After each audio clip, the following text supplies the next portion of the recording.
جب تمہاری مشکلات حد سے زیادہ بڑھنے لگے تو سمجھ لو کہ اللہ تمہیں بلند مقام دینے والا ہے۔ کسی کی تباہ حالی پر خوش نہ ہو، کیا خبر کل زمانہ تمہارے ساتھ یہی برتاؤ کرے۔ اگر کوئی تم سے پوچھے بتاؤ زندگی کیا ہے، تو تم ہتھیلی پر ذرا سی خاک رکھنا اور اسے اڑا دینا۔ لوگوں سے یاد کرنے کا شکوہ مت کرنا، کیونکہ جو انسان اپنے رب کو بھول سکتا ہے وہ سب کو بھول سکتا ہے۔ زبان کا وزن بہت ہی ہلکا ہوتا ہے، مگر بہت کم لوگ ہی اسے سنبھال پاتے ہیں۔ انسان کے جسم کا سب سے خوبصورت حصہ دل ہے، اگر یہی صاف نہ ہو تو چمکتا چہرہ کسی کام کا نہیں۔ دنیا میں وہی لوگ سر بلند رہتے ہیں جو تکبر کے تاج کو دور پھینک دیتے ہیں۔ بلندی کو اللہ پاک نے عاجزی اور انکساری میں رکھ دیا ہے، اور لوگ اسے تکبر میں تلاش کرتے ہیں۔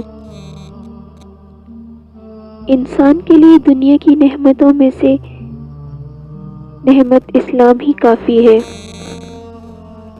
مشغولیات میں سے صرف اللہ تعالیٰ کی اطاعت ہی کافی ہے۔ عبرت کے لیے روز مردہ کی اموات کا واقعہ ہونا ہی کافی ہے۔ تمہاری عورتوں میں سب سے بہترین عورت وہ ہے جو اپنے کردار میں پاک دامن ہو اور اپنے شوہر کا حد درجہ پسند کرنے والی ہو۔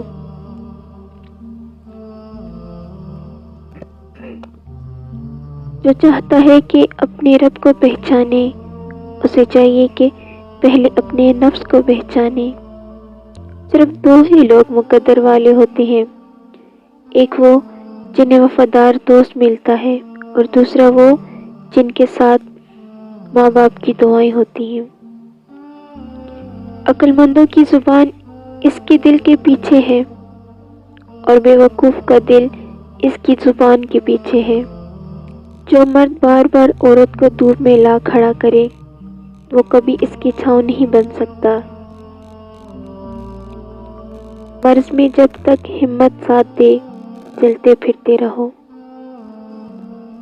وہ ساتویں آسمان پر رہنے والا رب، ہم زمین پر بسنے والوں کا درد ہمارے ساتھ جینے والے انسانوں سے بہتر جانتا ہے۔ جو بہت اچھا لگے اسے بہت کم ملا کرو، جو انتہا سے زیادہ اچھا لگے اسے صرف دیکھا کرو، اور جو دل میں سما جائے اسے صرف یاد کیا کرو، کیونکہ جو آپ سے جتنا قریب ہوتا ہے دنیا اسے اتنا ہی دور کر دیتی ہے۔